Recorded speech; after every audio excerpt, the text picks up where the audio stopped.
Bismillahirrahmanirrahim. Assalamualaikum warahmatullahi wabarakatuh. Alhamdulillahi ala ihsanih wa syukru lahu ala taufiqihi wa amtinanih. Wa asyhadu an la ilaha illallah wahdahu la syarika lahu ta'ziman li sya'nih. Wa asyhadu anna Muhammadan abduhu wa rasuluhu da'ila ridwanih.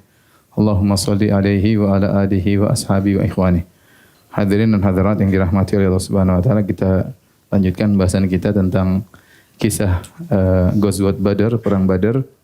Pada pertemuan yang terakhir kita sebutkan tentang kisah mimpinya Atikah, bibinya Rasulullah sallallahu alaihi wasallam, yang di mana akhirnya datanglah pembawa kabar, ya. Kemudian yaitu Dhamdam bin Amr al-Ghifari, ya, kemudian dia berteriak mengatakan, ya ma'syara Quraisy, wahai orang-orang Quraisy kalian, al-latimah latimah, selamatkanlah onta-onta kalian. Amwalukum ma Abi Sufyan qad aradalaha Muhammadun fi ashabihi. Sungguhnya harta kalian yang dibawa oleh Abu Sufyan dari negeri Syam, ya, sedang dihadang oleh Muhammad dan kawan-kawannya. La ara an tudrikuha al-ghawtha, maka hendaknya kalian menyelamatkan unta-unta kalian, pertolongan kalian. Itulah, ya, utusan dari Abu Sufyan, Dhamdam bin Amr al-Ghifari, yang menghebohkan orang-orang Quraisy di kota Mekah. Akhirnya orang-orang pun bersiap-siap dengan segera, ya. Kemudian mereka dengan sombongnya berkata, ayadhunnu Muhammadun wa ashabuhu an takuna ka'iri ibnil Hadrami?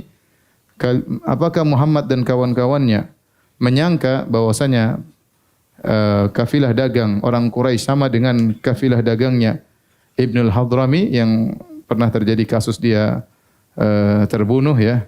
Ini lain, kami adalah orang-orang Quraisy. Kalla wallahi la ya'lamanna ghaira dzalik. Sekali-sekali tidak, demi Allah Muhammad akan tahu bahwasanya kali ini berbeda. Maka mereka pun semua berangkat. Ala kulli sa'bin wa dzalul. Semuanya mereka berangkat naik onta, baik onta yang sa'ab, yang sukar untuk ditunggangi, atau dzalul, atau onta yang mudah untuk ditunggangi. Intinya mereka semua semangat untuk berangkat. Cuma ada dua model orang tatkala itu. Imma kharij, keluar langsung ikut perang, atau ba'ithun makanahu rajulan akhar, atau dia tidak ikut perang tapi dia kirim penggantinya. Saya tidak ikut, diwakili oleh orang lain.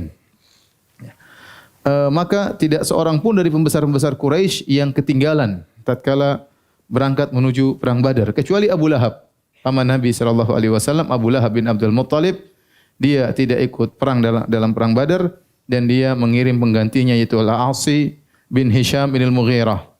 Kenapa? Karena Al-Asi ini punya hutang sama dia 4.000 dirham, ya, dan dia tidak mampu untuk bayar hutang kepada Abu Lahab. Maka Abu Lahab mengatakan, sudah, kamu gantikan saya, utangmu lunas, ya. Ya, kamu gantikan saya, utangmu lunas. Semua orang-orang Quraisy, ya, dari segala suku-suku kecilnya di bawah kabilah besar Quraisy. Quraisy itu misalnya suku Jawa, di bawahnya mungkin ada suku-suku kecil, ya. Ada Bani ini, Bani Makhzum, Bani Hashim, ya. Semuanya berangkat, ya. Dan semuanya semangat, ya. Kecuali dari orang-orang Bani Hashim yang merupakan kerabat-kerabat Nabi sallallahu alaihi wasallam, mereka keluar dengan tidak semangat, benci, ya, masa berperang melawan Nabi SAW sementara sama-sama Bani Hashim. Akan tapi mereka tetap keluar. Di antaranya Al-Abbas bin Abdul Muttalib, paman Nabi SAW, Al-Abbas bin Abdul Muttalib yang masih musyrik tatkala itu. Kemudian Naufal bin Harith dan Talib dan Aqil ibn Abi Talib. Saudaranya Ali bin Abi Talib ada Talib, ada Aqil.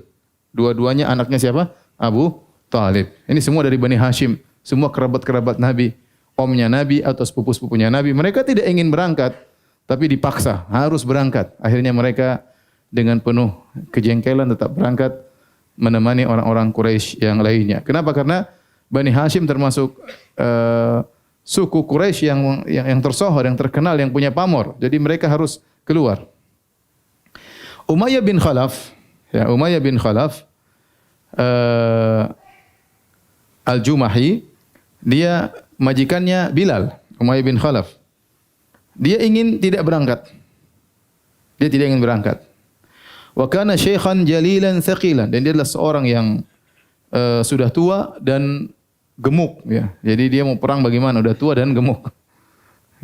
Kemudian Tatkala dia tidak mau berangkat, datanglah Uqbah bin Abi Mu'aid. Uqbah bin Abi Mu'aid inilah seorang yang dahulu pernah meletakkan kotoran di pundak Nabi waktu Nabi SAW masih sujud. Ketika Nabi sedang sujud di Ka'bah, maka dia ambil kotoran, dia taruh di atas pundak Nabi SAW. Ketika itu Umayyah bin Khalaf, dia sedang duduk di masjid, di tengah-tengah kaumnya, dia seorang pembesar, ya. Maka datanglah Uqbah bin Abi Mu'aid bimajmarah fiha narun wa mujmar. Maka dia pun membawa pembakar kayu gaharu, ya. Kemudian dia isi kayu gaharu, kemudian dia bakar itu kayu gaharu, baunya harum, hatta wada'aha baina yadayhi. Kemudian dia letakkan kayu gaharu yang sedang menyala asapnya yang bau harum di hadapan Umayyah bin Khalaf. Kemudian Uqbah bin Abi Mu'aid, sang provokator, dia berkata, "Wahai Umayyah, nih, silakan pakai parfum ini. Engkau perempuan, tidak mau berangkat. Engkau adalah termasuk dari perempuan." Maka Umayyah pun marah, dia berkata, "Qabbahakallah wa qabbaha ma ji'ta bih." Semoga Allah ya memburukkan dirimu dan memburukkan apa yang kau bawa. Kenapa Umayyah bin Khalaf tidak mau berangkat perang Badar? Sudah pernah kita ceritakan kisahnya sebelumnya, yaitu tatkala suatu hari Sa'ad bin Mu'adz, ya. Sudah saya pernah ceritakan sebelumnya, Sa'ad bin Mu'adz berkunjung ke Mekah dan dia adalah temannya Umayyah bin Khalaf. Kemudian Sa'ad bin Mu'adz ingin tawaf.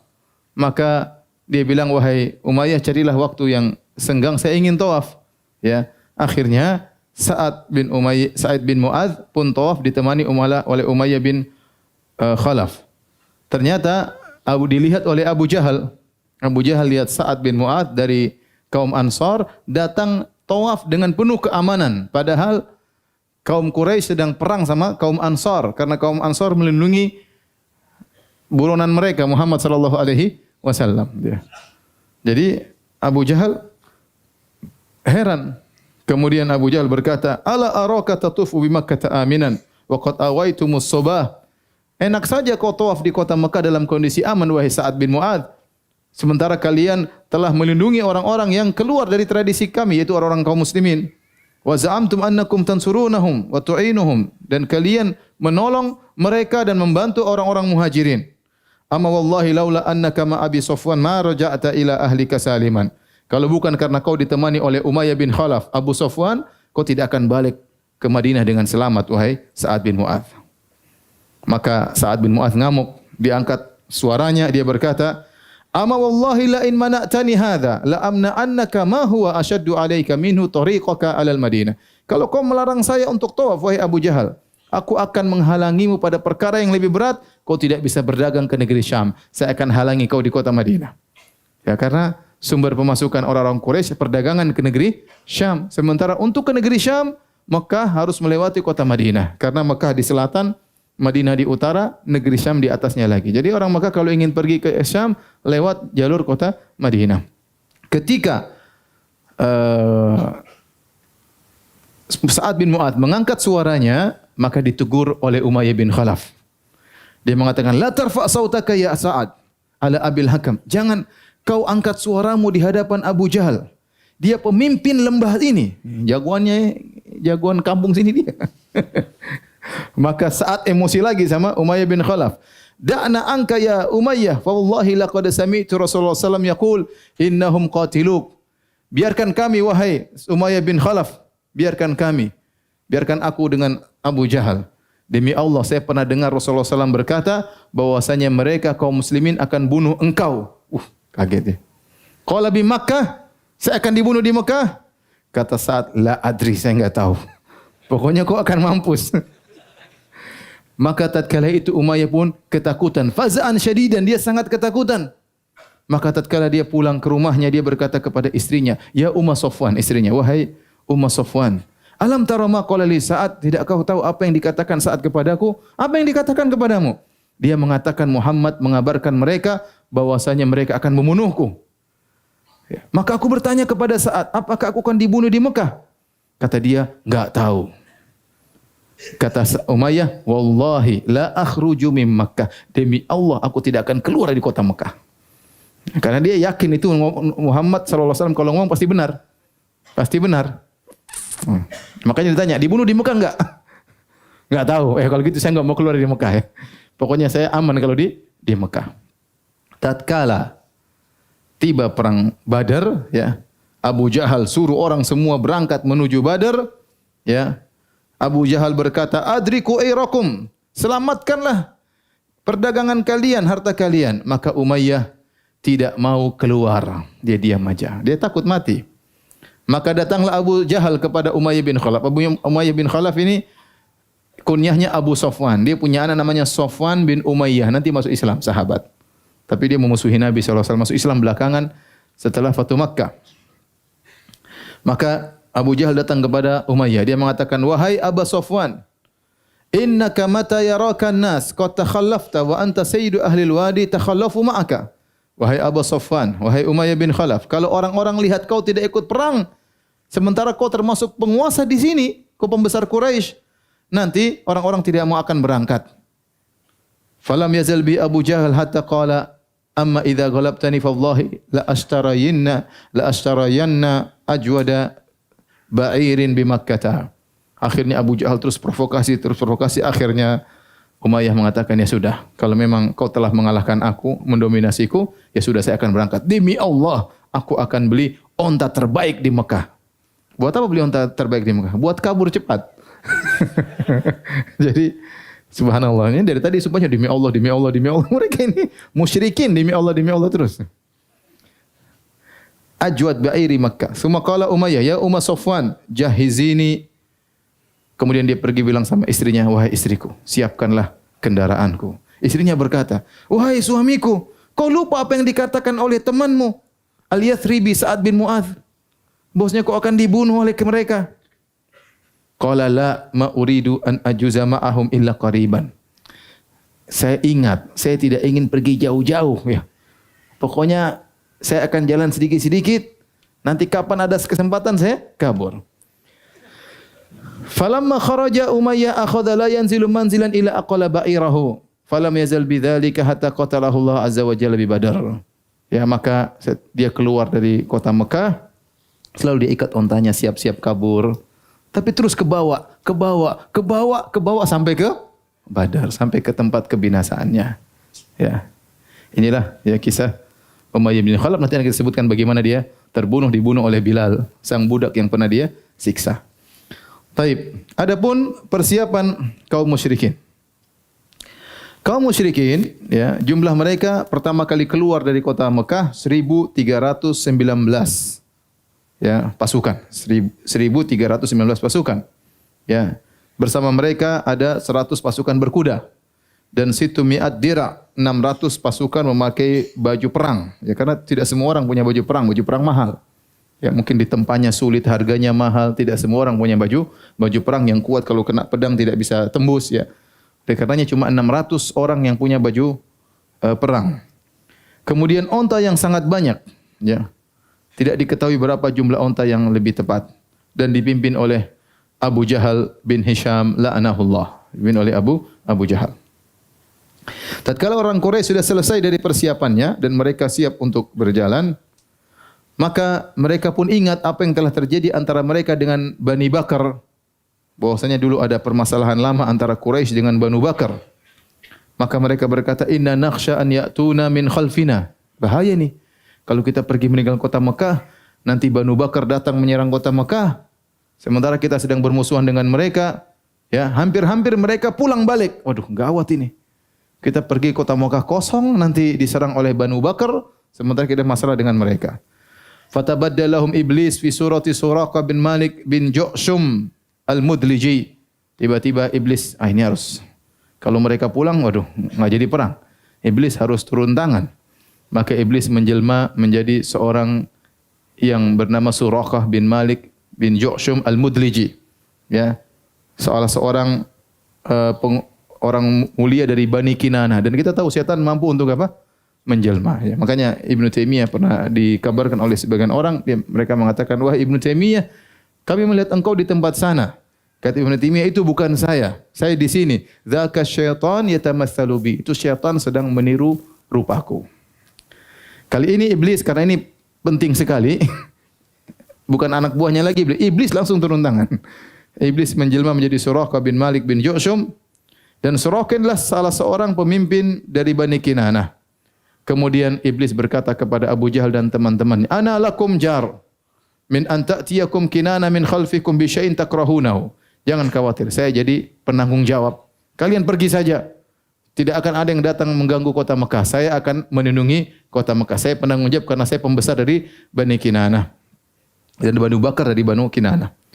Dan Allah Subhanahu wa taala menyebutkan kisah ini dalam Al-Qur'an, "Wa iz zayyana lahumus syaitanu a'malahum wa qala la ghaliba lakumul yawma minan nasi wa inni jarul lakum." Falamma tara'atil fi'atani nakasa ala aqibahi wa qala inni bari'um minkum inni ara ma la tarawna inni akhafu Allah wallahu syadidul iqab. Kata Allah dalam surat Al-Anfal ayat 48, tatkala syaitan menghiasi amalan mereka, memprovokasi mereka, dan syaitan berkata, kalian tidak akan kalah pada hari ini. Gimana mau kalah? 1.300 orang. Muhammad dan teman-temannya cuma 300 orang, ya. Dan aku akan menjadi pelindung bagi kalian. Jangan khawatir ada yang menyerang kalian dari belakang. Aku akan melindungi kalian. Tatkala sudah bertemu dua pasukan, pasukan kaum muslimin, pasukan kaum musyrikin, maka syaitan pun kabur dan dia berkata, aku berlepas diri dari kalian. Sungguhnya aku melihat apa yang kalian tidak lihat. Sungguhnya aku takut kepada Allah Subhanahu wa taala. Wallahu syadidul iqab, dan Allah siksaannya berat. Subhanallah. Iblis kurang ajar. Demikianlah ya. Provokasi-provokasi kabur ya. Maka tatkala itu mereka besar kepala, diprovokasi oleh iblis. Kalian tidak bakalan kalah. Wah, sudah mereka besar kepala, kharaju bihaddihim wa hadidihim, maka keluar dengan penuh kemarahan kepada kaum muslimin. Kemudian keluar dengan peralatan mereka perang semuanya. Yuhadunallaha wa rasulah. Mereka memusuhi Allah dan Rasulnya.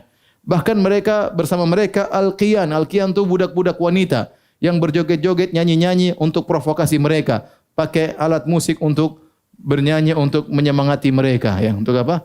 Untuk membakar semangat mereka untuk masuk neraka. Wahum fi ghayatil batar, dan mereka di puncak-puncak kesombongan. Wal kibr wal khulaya, ini sombong-sombong luar biasa. Dan ini Allah sebutkan dalam Al-Quran. Wala takunu kalladzina kharaju min diyarihim bataran wa ria'an nas wa yasudduna an sabilillah. Janganlah kalian seperti orang-orang yang keluar dari tempat, dari negeri mereka dengan sombong dan ri'a, sombong pamer. Wa yasudduna an sabilillah, dan mereka menghalangi manusia dari jalan Allah. Wallahu bima ya'maluna muhit. Sungguhnya Allah meliputi apa seluruh yang mereka kerjakan.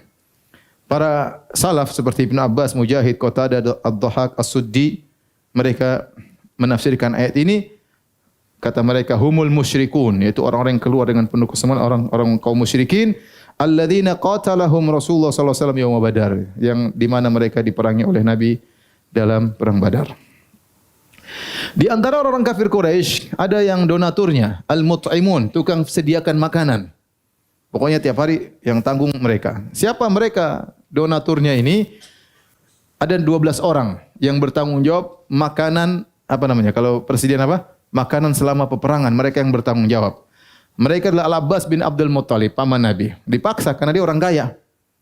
Ya udah, ente ya, pamannya Muhammad sediakan makanan. Utbah bin Rabi'ah, Al-Harith bin Naufal, Tu'aimah bin Adi. Tu'aimah bin Adi nanti akan dibunuh juga ya pada perang Badar, tewas. Abul Bakhtari bin Hisham.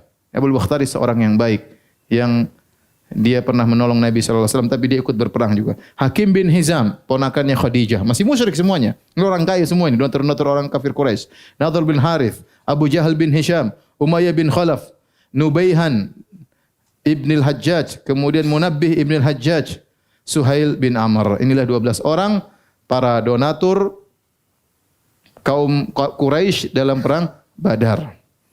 Maka setiap orang dari mereka setiap hari menyembelih 10 atau 9 ekor onta. Jadi 12 kali 10 setiap hari 120 ekor onta untuk dimakan oleh sekitar 1.300 orang. Jadi satu orang 10 ekor apa? Onta. Jadi setiap hari. Berarti setiap hari berapa ekor onta disembelih? 120. Yang pertama kali ya menyembelih untuk mereka Abu Jahal. Abu Jahal yang pertama menyembelih, kasih makan orang-orang kafir Quraisy.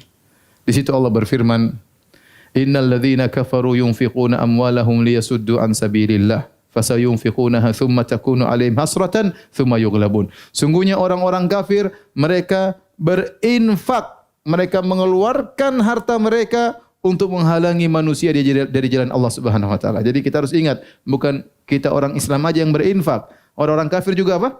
Berinfak, ya. Mereka berinfak, mereka juga keluarkan uang, mereka juga bersedekah. Buat apa? Untuk masuk neraka jahanam.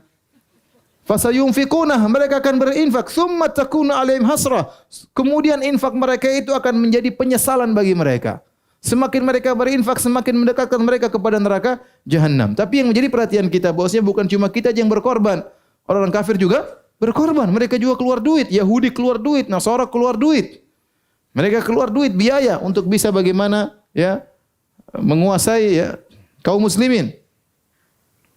Jadi mereka keluar biaya. Taib. Mulailah kaum musyrikin bergerak berjalan menuju ke arah Badar. Badar saya sering mampir ke Badar. Dari Madinah ke Badar kira-kira ya 120 kilo, 130 kilo ya. Kalau kita mau ke Yambo, ya Yambo itu kota industri di kota Madinah, termasuk dalam provinsi Madinah. Badar termasuk dalam provinsi Madinah. Setelah Badar ada namanya Yambo. Bisa kita ke Mekah lewat kota Yambo. Tetapi intinya jarak dari Mekah ke Badar, dari Madinah ke Badar kira-kira 120-130 kilo. Ya. Kemudian mereka melewati jalan Marraz Zahran, yaitu dari Mekah mereka jalan menuju Badar. Kemudian mereka lewat Wadi Usfan, kemudian Kudaid, kemudian Al-Juhfah. Ketika mereka sampai di Al-Juhfah, mereka istirahat mampir di Al-Juhfah. Ya. Al-Juhfah salah satu mikot, dari mikot-mikot untuk umrah atau haji. Abu Sufyan, pertama kali Abu Sufyan berjalan dari negeri Syam menuju kota Mekah, dia lewat jalan utama, jalan yang biasa dia lewati, tetapi dia selalu waspada. Ya. Dia waspada dan dia menunggu datangnya Dhamdham yang dia utus, ya, bersama pasukan untuk menolongnya. Dia berjalan terus sampai dia di lokasi sumber air di Badar. Maka dia bertemu dengan seorang namanya Majdi bin Amr al-Juhani. Majdi tinggal di situ. Maka dia bertanya, "Ahasasta ahadan min uyuni Muhammadin?" Qala, maka dia bertanya, "Wahai Mahdi, wahai Majdi, apakah kau merasa ada mata-matanya Muhammad di sini? Kau pernah lihat enggak? Wallahi ma ra'aitu ahadan unkiruhu illa anni qad ra'aitu raqibain qad anakha ila hadzal til." Saya tidak ada sesuatu yang aneh yang saya lihat kecuali cuma dua orang. Saya lihat ada dua orang berkendaraan, mereka menambatkan onta mereka di daerah tinggi ini. Kemudian mereka mengambil air, kemudian mereka isi di tempat air mereka, kemudian mereka pergi. Ternyata dua orang itu memang mata-mata yang diutus oleh Nabi sallallahu alaihi wasallam, yaitu Basbasah bin Amr al-Juhani dan Adi bin Abi Zughba. Ya, Rasulullah mengutus mereka untuk ke Badar untuk ngecek-ngecek kondisi. Bagaimana kondisi kafilah dagangnya Abu Sufyan. Kemudian Abu Sufyan pergi, mereka sudah pergi, waktu datang terus pergi. Maka Abu Sufyan pergi menuju tempat yang tadi onta mereka ditambatkan di situ. Kemudian Abu Sufyan ngorek-ngorek beolnya onta, dikorek-korek, dipatah-patahin, dibuka-buka, ya. Ternyata ada biji korma. Ini biji korma Madinah ini. Ala ifu Yathrib. Ini mata-mata Muhammad. Maka segera dia pulang. Berarti Muhammad sudah dekat, mata-matanya sudah dekat. Berarti pasukan Rasulullah SAW sudah dekat. Dan ini benar dari kota Madinah. Ini beolnya ada apa? Ada apanya? Kalau misalnya keluarnya adalah apa namanya gado-gado ya dari Indonesia. Ini keluarnya korma berarti dari Madinah ya. Keluarnya korma berarti dari Madinah. Maka dia bilang ini bahaya, berarti mata-mata Muhammad telah sampai sini. Maka dia segera pulang menuju kawan-kawannya. Kemudian dia pun merubah ya tempat perjalanannya, tadinya melewat jalan yang biasa, maka dia pergi melewati jalan laut, yaitu lewat jalan yang tidak biasa untuk melarikan diri. Maka dia tinggalkan jalan utama, kemudian dia lewat sebelah kiri lewat jalan lautan karena di Badar tuh dekat laut ya. Makanya kalau kita ke Badar biasanya beli ikan ya, ikan segar di sana dan sering ikan tersebut juga dikirim ke kota Madinah. Kemudian dia pun bergerak dengan cepat, akhirnya selamat. Akhirnya dia selamat. Selamat dari kejaran kaum muslimin. Tatkala Abu Sufyan merasa dirinya telah selamat, maka dia kirim surat kepada Quraisy melalui seorang bernama Qais bin Imril Qais. Dengan suatu surat dia berkata, "Innakum innama kharajtum litamna'u irakum wa rijalakum wa amwalakum faqad najjaha Allahu farji'u." Dia kirim surat situ kepada Abu Jahal dan teman-teman. Kalian kan keluar dari kota Mekah dalam rangka menolong kami, dalam rangka menolong harta kalian, ya. Kami telah diselamatkan. Pulang aja. Habis itu bilang apa? Pulang aja, enggak usah perang, pulang aja. Tatkala utusan Abu Sufyan sampai kepada kaum Quraisy dan mereka sedang nongkrong atau sedang singgah di Juhfah, ya Juhfah masih jauh ya. Mungkin kira-kira dari Mekah ke Juhfah kira-kira 200 km. Dari Juhfah ke Madinah masih 200 km, masih tengah perjalanan. Tiba-tiba datang utusan menyampaikan hal tersebut. Hammu birruju, maka mereka ingin pulang. Ya sudahlah, ngapain kita jauh-jauh? Ya karena mereka juga ketakutan ya. Apalagi datang berita tadi yang dom-dom ya dan lainnya. Mereka ingin pulang. Tatkala mereka hendak balik, Abu Jahal berbicara. Disitulah peran Abu Jahal. Ya, sang pemimpin. Dia berkata, "Wallahi la narji'u hatta narida Badran." Demi Allah. Abu Jahal sumpah terus, demi Allah. Kita tidak bakalan pulang sampai kita datang di Badar. Fanuqimu biha thalathan. Kita akan perang, kita akan kalahkan Muhammad dan teman-temannya. Setelah itu kita pesta pora 3 hari. Fanan harul jazur, kita sembelih onta-onta di sana. Wa nut'imut ta'am, kita makan di sana. Wa naskil khamr, kita minum khamr di sana. Wa ta'zifu alainal qiyan, biar budak-budak wanita pada nyanyi-nyanyi buat kita. Hatta tasma'a binal Arab bimasirina wa jam'ina, biar orang-orang Arab seluruhnya tahu bagaimana hebatnya kita, bagaimana pasukannya kita.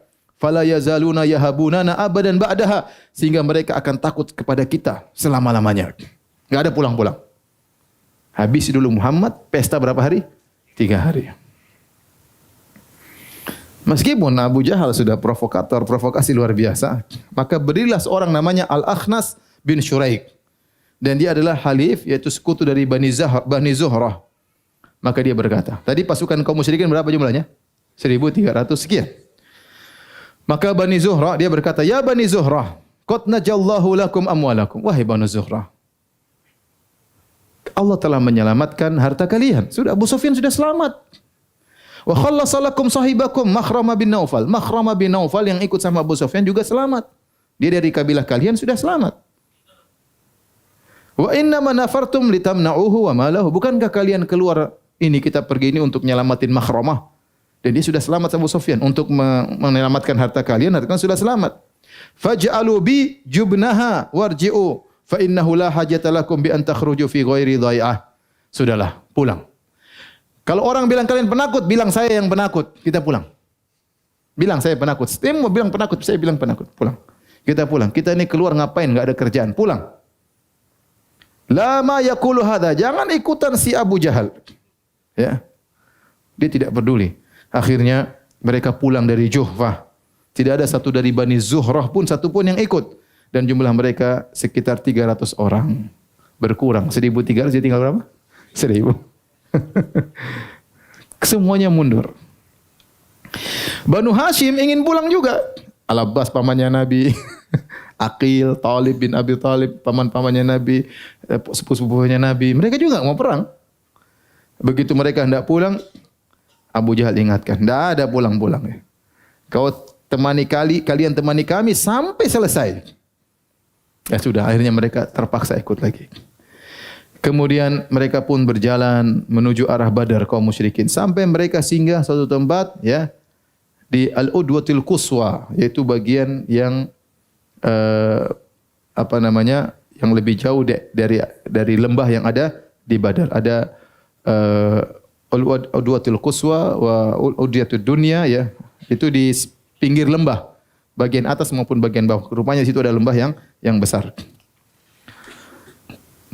Akhirnya sampailah kabar kepada Nabi sallallahu alaihi wasallam. Jadi para sahabat ini enggak tahu nih, mereka jalan nyari siapa? Abu Sufyan. Yang mereka tuju Abu Sufyan cuma ditemani oleh puluhan orang, dapat harta pulang. Ternyata sampai kabar kepada mereka Quraisy sudah keluar. 1.000 orang datang. Ya.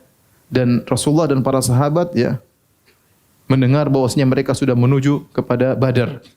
Tatkala itu Rasulullah SAW bikin rapat, kondisi berubah. Rasulullah SAW rapat.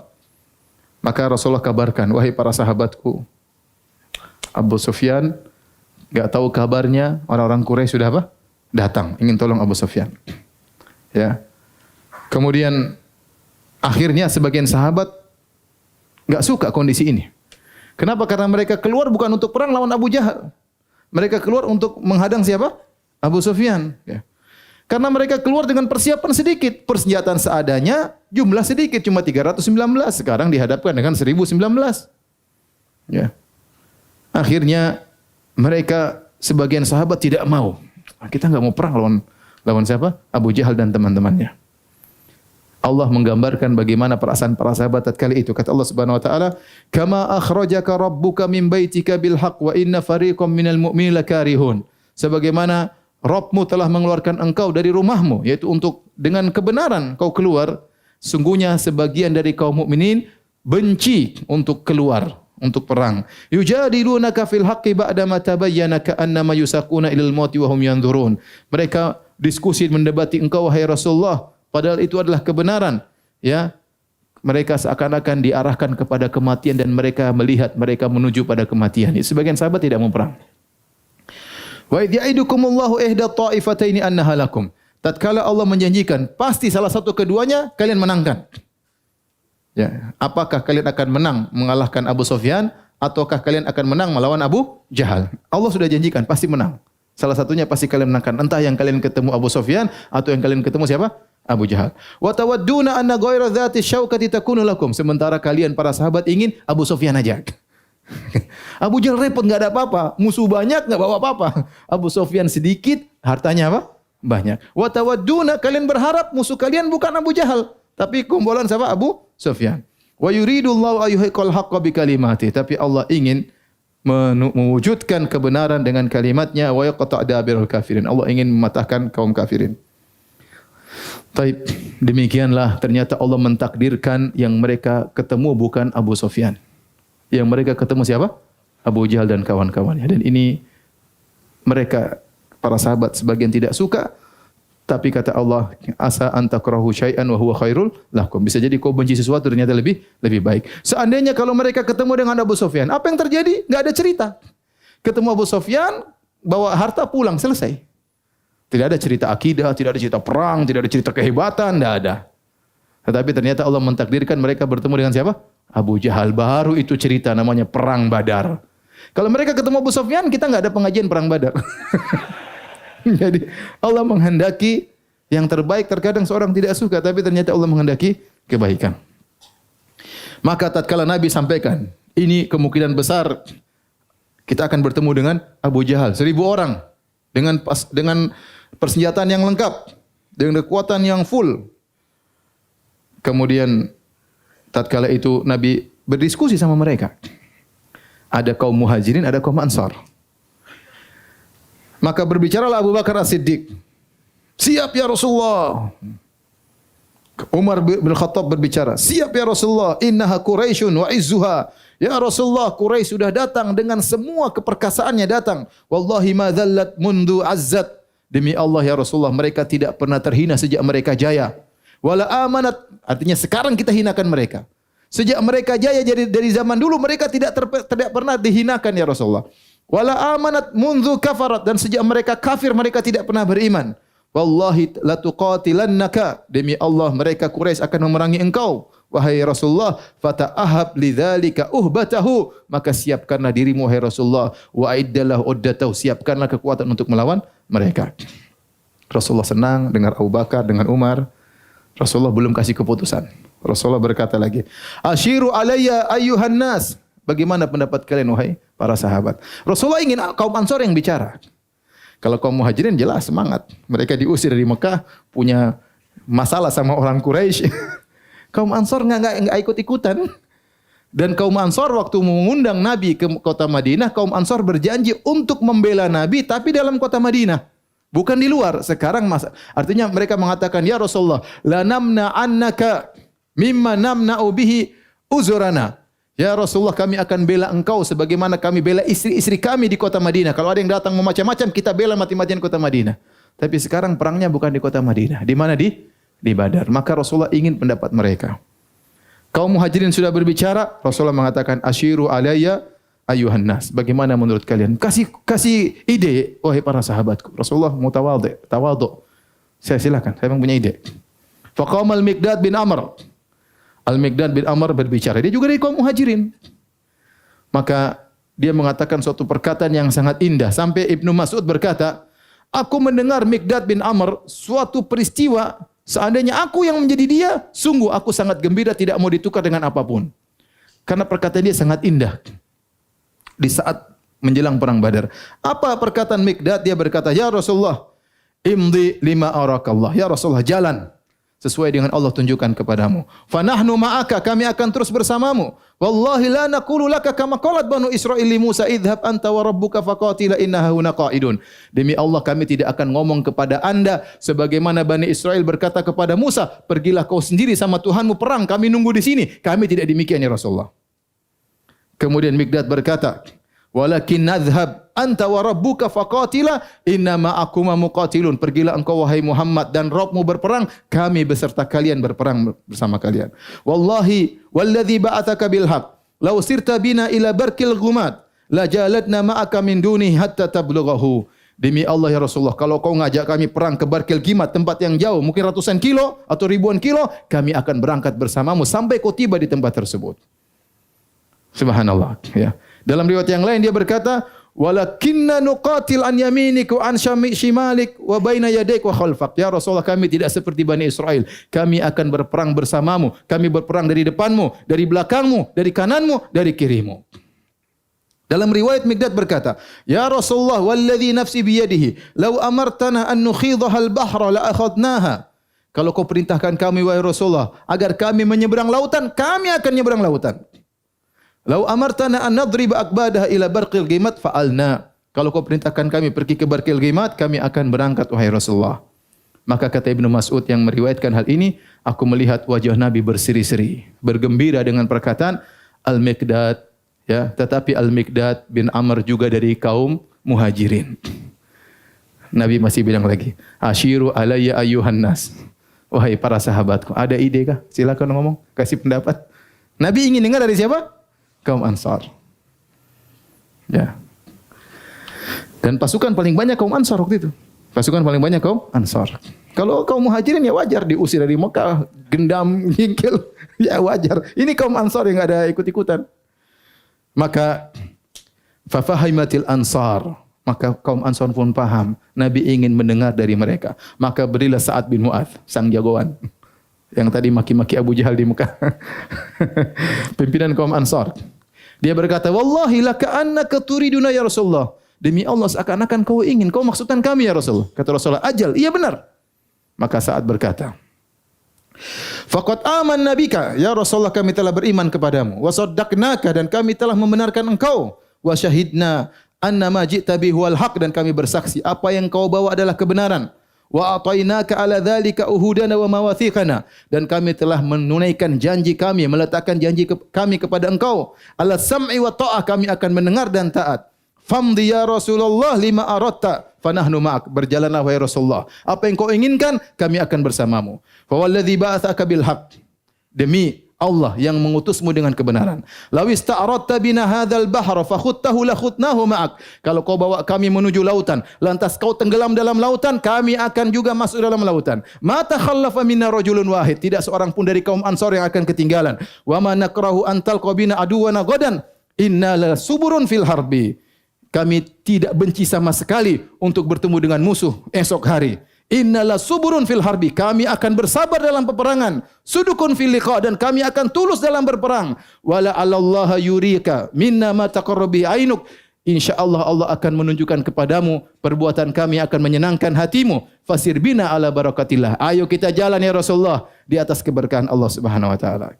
Maka Nabi pun bahagia dengan perkataan Sa'ad bin Mu'adz. Kemudian Rasulullah SAW berkata, siru ala ismillahi azza wa jalla wa abshiru. Ayo kita berjalan di atas nama Allah Subhanahu wa taala. Bergembiralah. Fa inna Allah taala qad wa'adani ihda ta'ifatain. Allah telah berjanji kepadaku bahwasanya kita akan menangkan salah satu dari kedua kelompok. Apakah Abu Jahal ataukah Abu Sufyan? Laka annil ana anzuru ila masari'il qaum. Kata Nabi, seakan-akan sekarang aku melihat di mana tempat lokasi mereka tewas. Kemudian Rasulullah SAW mulai mengabarkan dalam riwayat Imam Muslim dari hadis Anas bin Malik, Umar bin Khattab berkata, sungguhnya Rasulullah SAW sebelum perang Badar, Rasulullah SAW tunjukkan kepada kami di mana posisi bos-bosnya Quraisy yang akan tewas. Kata Rasulullah, hada masra' fulan, ini tempatnya Abu Jahal di sini. Ini tewas di sini. Si fulan tewas di sini. Si fulan tewas di sini. Ya. Insyaallah, kata Nabi apa? Insyaallah. Fawalladzi ba'atsahu bil haqq ma akhta'ul hudud allati hadda Rasulullah. Demi Allah yang telah mengutus Nabi dengan kebenaran, semua yang Nabi tunjuk pas tempatnya. Si fulan tewas di sini, si fulan tewas di sini, si fulan tewas di sini. Dan ini menambah keimanan para sahabat. Kemudian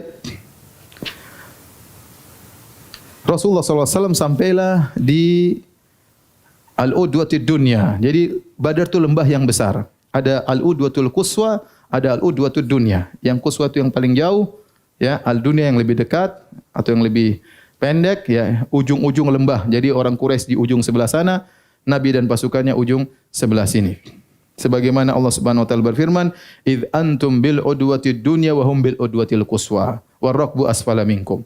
Tatkala kalian berada di tepi lembah yang di bawah dan mereka berada di tepi lembah yang ujung, ya, walau tawa'attum lakhtalaftum fil mi'at. Kalau seandainya kalian mau janji akan perang, maka tidak akan terjadi peperangan. Tetapi Allah jadikan perang tersebut tiba-tiba di luar dari perkiraan. Maka tatkala Nabi SAW sampai di dekat Badar, maka Rasulullah SAW ya melakukan pengecekan, lihat-lihat kondisi. Maka dia pun berjalan bersama sahabatnya Abu Bakar radhiyallahu anhu.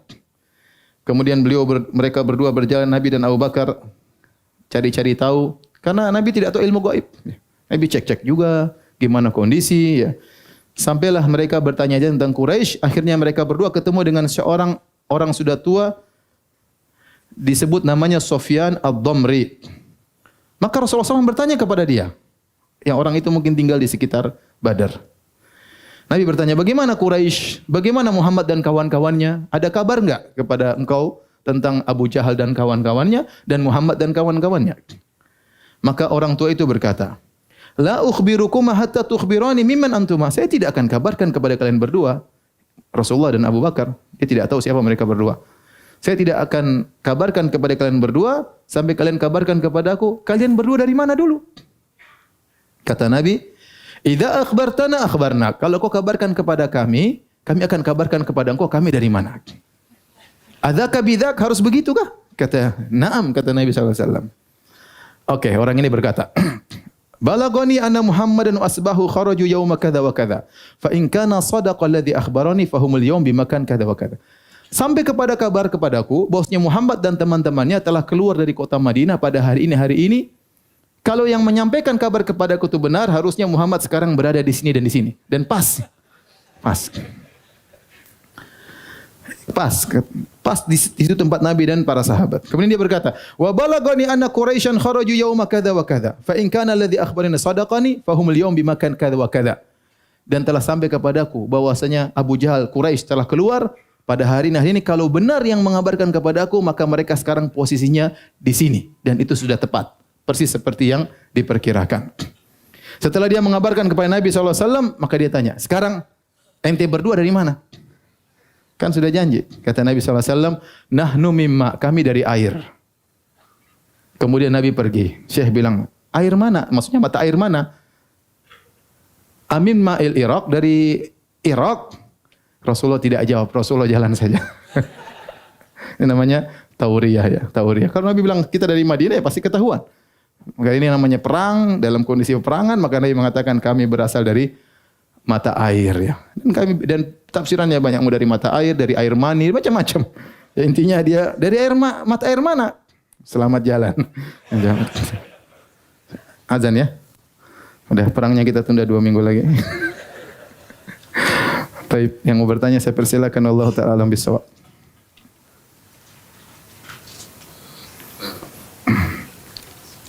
Silakan azan. Baik, hadirin dan hadirat Allah Subhanahu wa taala. Ini pertanyaan yang pertama, apakah benar pahala orang yang menyumbang uang untuk pembangunan masjid hilang jika masjid dirobohkan untuk renovasi? Ini sudah ditanyakan kepada para ulama ya. Di antaranya difatwakan oleh Lajnah Daimah, kemudian Syekh Utsaimin rahimahullah juga bahwasanya orang yang sudah mengeluarkan uang untuk biaya bangunan masjid, kemudian kalau ternyata di tengah jalan masjid tersebut harus dibongkar, ya, padahal dia yang sudah beli tiangnya, sudah beli macam-macamnya, dibongkar untuk perluasan atau yang lainnya demi kemaslahatan kaum muslimin, maka pahalanya tidak terputus. Syekh Utsaimin berdalil dengan firman Allah Subhanahu wa taala, "Wa may yakhruj min baitihi muhajiran ila Allah wa rasulihi tsumma yudrikul maut faqad waqa ajru 'ala Allah." Barang siapa yang keluar dari rumahnya dalam rangka untuk berhijrah kepada Allah dan Rasulnya, kemudian dia meninggal di tengah jalan, maka pahalanya sudah dia dapatkan. Jadi orang yang membangun, dia niatnya pahalanya untuk apa? Amal jariyah. Ternyata di kemudian hari terjadi perubahan, maka enggak usah khawatir, pahala tetap apa? Berjalan. Lagi pula, ya, seandainya dia tidak membangun dahulu, mungkin tidak ada perluasan.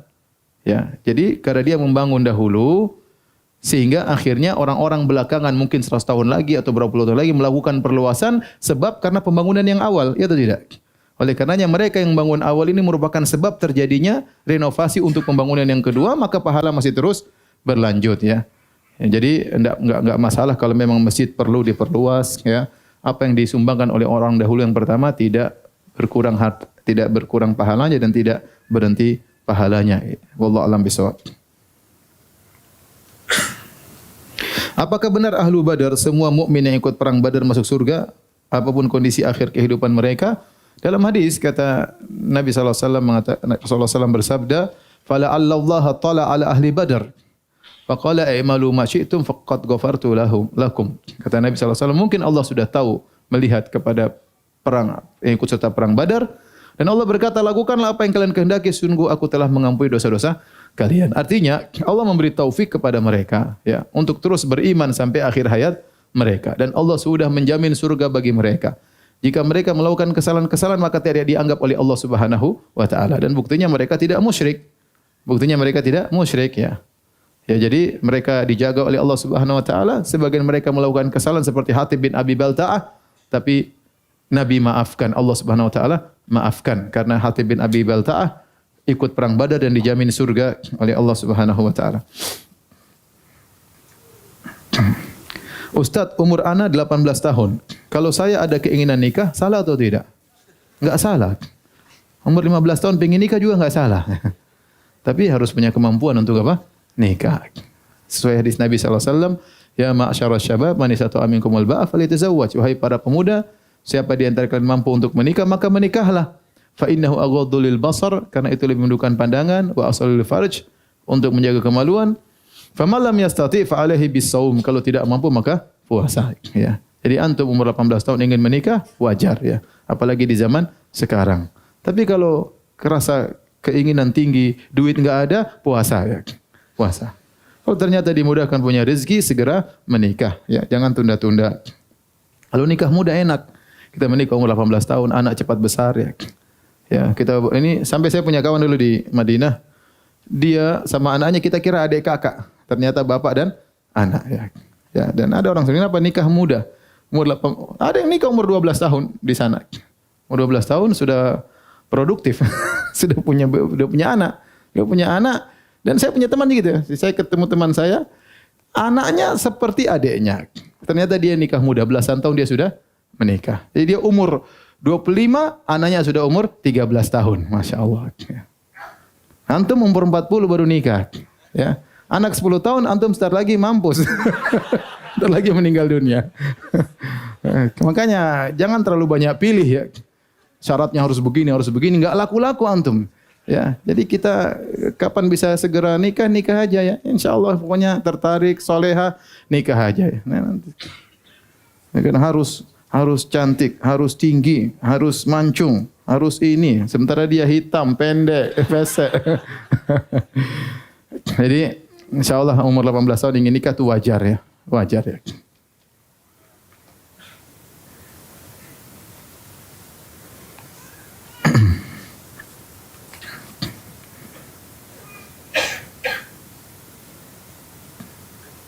Lebih utama manakah antara mendampingi suami dan anak tapi jauh dari orang tua dengan merawat dengan merawat orang tua dan anak sekaligus membuka usaha tapi jauh dari suami.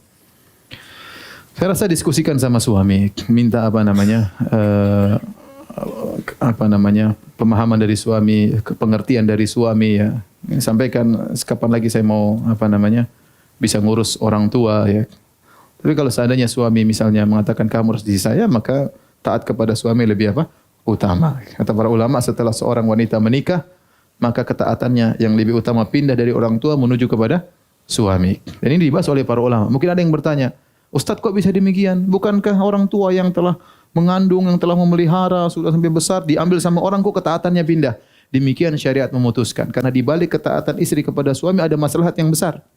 Ada maslahat yang besar yang berkaitan dengan kenyamanan rumah tangga, dengan zuriyah salihah, anak-anak yang saleh.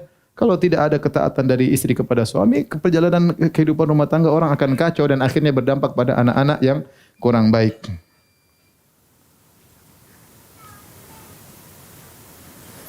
Saya pernah bercanda kepada teman dengan berkata, saya lebih baik memindahkan gunung Uhud daripada belajar naik motor. Apakah saya terjadi dalam dosa besar dan harus bertobat? Apakah yang harus saya lakukan? Ya itu hanya, ya sudah istighfar aja ya. Enggak apa-apa ya. Karena antum tidak bersumpah, cuma mengatakan ya, kecuali antum bilang demi Allah ya lain cerita ya. Tapi kalau antum hanya mengatakan lebih baik saya memindahkan gunung Uhud daripada belajar naik motor ya. Ya udah ya istighfar aja, sudah belajar naik motor aja enggak apa-apa. Baik, demikian saja kajian kita. Subhanakallah bihamdik asyhadu an la ilaha illa anta astaghfiruka wa atubu ilaik. Assalamualaikum warahmatullahi wabarakatuh.